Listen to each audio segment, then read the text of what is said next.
Hi hello അസ്സാം വലൈക്കും. എന്തൊക്കെയുണ്ട് വിശേഷം? എല്ലാവർക്കും സുഖമാണെന്ന് വിചാരിക്കുന്നു. പുതിയൊരു വീഡിയോയിലോട്ട് എല്ലാവർക്കും സ്വാഗതം. ഇന്നത്തെ വീഡിയോ വന്നിട്ട് ചെറിയൊരു ഡാമേ ലൈഫാണ് കേട്ടോ. ഇന്ന് ഞാൻ ഉമ്മാൻ്റെ വീട്ടിലെ കുറച്ച് വിശേഷങ്ങളും പിന്നെ പുറത്തേക്ക് പോകുന്ന കുറച്ച് വീഡിയോസൊക്കെ ഉൾപ്പെടുത്തിയിട്ടുണ്ട്. വീഡിയോ സ്കിപ്പ് ചെയ്യാതെ കാണാം കേട്ടോ. ഇത് കക്കരിക്കത്തോട്ടാണ് കേട്ടോ. ഇവിടെ അമ്മോൻ്റെ വക കക്കരിക്ക ഉണ്ടാക്കിയിട്ടുണ്ടായിരുന്നേ. അത് നമ്മൾ കുറച്ച് കഴിഞ്ഞിട്ട് പറിക്കും. അപ്പോൾ അതിൻ്റെ വീഡിയോ ഞാൻ കാണിക്കാം കേട്ടോ. അപ്പോൾ ഇന്ന് രാവിലത്തെ ബ്രേക്ക്ഫാസ്റ്റ് വന്നിട്ട് പുട്ടും കടലയാണ്. അപ്പോൾ മക്കളൊക്കെ എല്ലാവരും ഒരുമിച്ചിരുന്നിട്ട് പുട്ടും ചായയൊക്കെ കുടിച്ചു കേട്ടോ. ഇന്നാണെങ്കിൽ അമ്മോൻ്റെ മോളെ ബർത്ത്ഡേ ആയതുകൊണ്ട് തന്നെ പായസം ഉണ്ടാക്കുന്നുണ്ട് കേട്ടോ. നല്ല ടേസ്റ്റിൽ തന്നെ തേങ്ങാപ്പാലും പാലൊക്കെ മിക്സ് ചെയ്തിട്ടുള്ള നല്ല സേമിയ പായസമാണ്. അങ്ങനെ അതവിടെ ഉണ്ടാക്കിക്കൊണ്ടിരിക്കുന്നുണ്ട്. അതിനിടയിൽ നമ്മൾ നെയ്ച്ചോറ് വെക്കുന്നതിലേക്കും ചിക്കൻ കറിയിലേക്കുള്ള ഐറ്റംസൊക്കെ ഇതാ മേമാരൊക്കെ കട്ട് ചെയ്ത് എടുക്കുന്നുണ്ട്. മക്കൾക്കാണെങ്കിൽ ഇവിടെ ടോയ്സ് വെച്ചിട്ട് എല്ലാവരും കൂടി ഒരുമിച്ചിരുന്നിട്ട് കളിക്കുന്നുണ്ട്. അങ്ങനെ കക്കരിക്കത്തോട്ടത്തിൽ നിന്ന് മോന് കക്കരിക്ക പറിക്കുകയാണ് കേട്ടോ. അത്യാവശ്യം നല്ല പോലെ മൂത്തൊരു കക്കരിക്ക ഉണ്ടായിരുന്നേ. അതൊന്ന് കട്ട് ചെയ്തെടുത്തിട്ടുണ്ട്. നല്ല വലുപ്പമുണ്ട്. അങ്ങനെ അത് കട്ട് ചെയ്ത് വെച്ചു. അത് കഴിഞ്ഞിട്ട് നമ്മളെ നെയ്ച്ചോറും കാര്യങ്ങളൊക്കെ റെഡി ആയിട്ടുണ്ട് കേട്ടോ. ഫുഡും കാര്യങ്ങളൊക്കെ നേരത്തെ ആക്കി കഴിഞ്ഞിട്ട് നമ്മളെല്ലാവരും കൂടി ഒരുമിച്ച് വെള്ളത്തിൽ കുളിക്കാൻ വേണ്ടിയിട്ട് പോവാണ് കേട്ടോ. അപ്പോൾ ഇന്ന് ചക്കക്കുരു കറിയുണ്ട് വെറുംചോറിനായിട്ടുള്ളത്. പിന്നെ പപ്പടം പൊരിച്ചിട്ടുണ്ട് കേട്ടോ. പായസം റെഡി ആയപ്പം എല്ലാവരും ഒരുമിച്ചിരുന്ന് പായസമൊക്കെ കുടിച്ചു കേട്ടോ. പിന്നെ ബർത്ത്ഡേ ഗേളിന് നമ്മൾ വിഷൊക്കെ ചെയ്ത് കഴിഞ്ഞു. പായസം തങ്ങി ലാസ്റ്റ് ഇത്രയേ ഉള്ളൂ കേട്ടോ. അപ്പോൾ കുളിയൊക്കെ കഴിഞ്ഞ് വന്നിട്ട് കുടിക്കാമെന്ന് വിചാരിച്ചിട്ട് മാറ്റി വെച്ചിട്ടുണ്ട്. അങ്ങനെ ചിക്കൻ കറി ഇവിടെ റെഡി ആയിക്കൊണ്ടിരിക്കുകയാണ്. അപ്പോൾ പുറത്താണ് കേട്ടോ അടുപ്പ്. ഇവിടെ ആണെങ്കിൽ ഇവർക്ക് വെറ്റില അങ്ങനെയൊക്കെ കൃഷിയുള്ളവരാണ്. അടുക്കൊക്കെ നല്ല പോലെ ഉണ്ട്.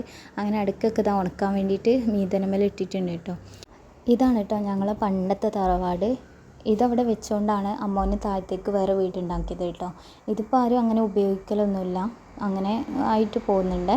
ഇതിവിടെ ഉള്ള റംബൂട്ടാനാണ്. വെറുതെ ഒന്ന് വീഡിയോ എടുത്തെന്നുള്ളൂ കേട്ടോ. പിന്നെ അമ്മായിക്ക് കുറേ കോഴിക്കളുണ്ട് കേട്ടോ. അപ്പോൾ കോഴിക്കളെയും കൂടി വീഡിയോ എടുക്കാമെന്ന് വിചാരിച്ച്.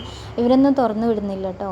കാരണം തുറന്നു വിട്ടിട്ടുണ്ടെങ്കിൽ ചിക്കിപ്പറക്കി അല്ലെങ്കിൽ നായ്ക്കളോ എറലാട്ടിയൊക്കെ പിടിച്ചുകൊണ്ട് പോകും.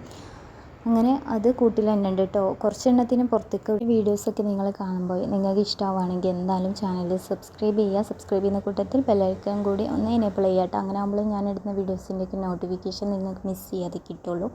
അങ്ങനെ ഉച്ചയത്തെ ചോറൊക്കെ കഴിച്ചിട്ട് ഒരു ഓട്ടോറിക്ഷയിൽ കുറച്ച് ആൾക്കാരും പിന്നെ ഞങ്ങളെ വണ്ടിമേൽ ഞങ്ങളും അങ്ങനെ ആയിട്ട് നമ്മൾ നേരെ പോകുന്നത് പുന്നക്കലേക്കാണ് കേട്ടോ. പുന്നക്കൽ നല്ല അടിപൊളി ഹിഡൻ സ്പോട്ട് ഉണ്ട് കേട്ടോ. ഇവിടെ വന്നിട്ടാണ് നമ്മൾ പുഴയിൽ കുളിക്കാൻ വേണ്ടിയിട്ട് വന്നതാണ് കേട്ടോ.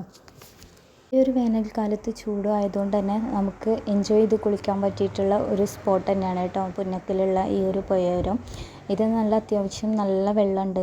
വെള്ളത്തിൽ ഇറങ്ങുമ്പോൾ ആൾക്കാർ ശ്രദ്ധിക്കാന്നുള്ളൂ കേട്ടോ. അപ്പോൾ ഞങ്ങൾ മക്കളൊക്കെ കൊണ്ടുപോയതുകൊണ്ട് തന്നെ കരക്കത്ത് വലിയ ആയല്ലാത്തടത്ത് മാത്രം മക്കളെ നിർത്തിയിട്ട് സേഫായിട്ട് നോക്കിയിട്ടുണ്ട് കേട്ടോ. ഇവിടുന്ന് ചെറുതായിട്ട് ഇങ്ങനെ കല്ലുകൾക്ക് ഇടയിലൂടെ വെള്ളം ഒഴുകിങ്ങാണ്ട് പോവാണ് കേട്ടോ. നല്ല ഒരു മുകളിലേക്കും നല്ല ആഴമുള്ള സ്ഥലമുണ്ട്. അവിടെയാണ് കുറേ ആൾക്കാരുള്ളത്. ഞങ്ങൾ താഴത്തെ സ്ഥലത്തായിരുന്നു കേട്ടോ ഉണ്ടായിട്ടുണ്ടായിരുന്നത്. അങ്ങനെ മക്കളെയും എല്ലാവരും ഒന്ന് എൻജോയ് ചെയ്യാനും ഈ ഒരു ചൂടിന്ന് ഒന്ന് വിട്ട് നിൽക്കാനും ഒരു കുളിയൊന്ന് പാസ്സാക്കാമെന്ന് വിചാരിച്ചിട്ട് പോകുന്നതാണ്. അങ്ങനെ നമ്മൾ നീന്തലും കുളിയും കാര്യങ്ങളൊക്കെ കഴിഞ്ഞ് നേരെ പുഴയോരം എന്ന് പറയുന്ന തട്ടുകട ഉണ്ട്, അവിടേക്ക് പോന്നിട്ടുണ്ട് കേട്ടോ. ഇതിൻ്റെ അടുത്ത് തന്നെയാണ്. ഈ ഒരു റോഡ് പോകുന്നത് വയനാട്ടിലോട്ടാണ് കേട്ടോ. വയനാട്ടിലേക്ക് നമുക്ക് എത്താൻ പറ്റിയിട്ടുള്ള ഒരു റോഡ് തന്നെയാണ്. അങ്ങനെ നമ്മളെല്ലാവരും കൂടി ലാസ്റ്റ് ചായ കുടിക്കാൻ വേണ്ടിയിട്ട് പുഴയോരം തട്ടുകടയിൽ കയറിയിട്ടുണ്ട്. അല്ലെങ്കിൽ വെള്ളത്തിൽ ചാടി തിരിച്ച് വരുന്ന സമയത്ത് നല്ലപോലെ വിശപ്പും ഉറക്കമൊക്കെ ഉണ്ടാവും കേട്ടോ. അതുകൊണ്ട് തന്നെ നല്ലൊരു കട്ടൻ ചായ അല്ലെങ്കിൽ പാൽ ചായ കുടിക്കാമെന്ന് വിചാരിച്ചിട്ട് ഞാൻ ഓർഡർ ആക്കിയിട്ടുള്ളത് പാൽ ചായയും പപ്സും ആയിരുന്നു. അങ്ങനെ നമ്മളതെല്ലാം കുടിച്ച് നേരെ വീട്ടിൽ പോകുന്നു. അപ്പോൾ ഓക്കെ, ബൈ.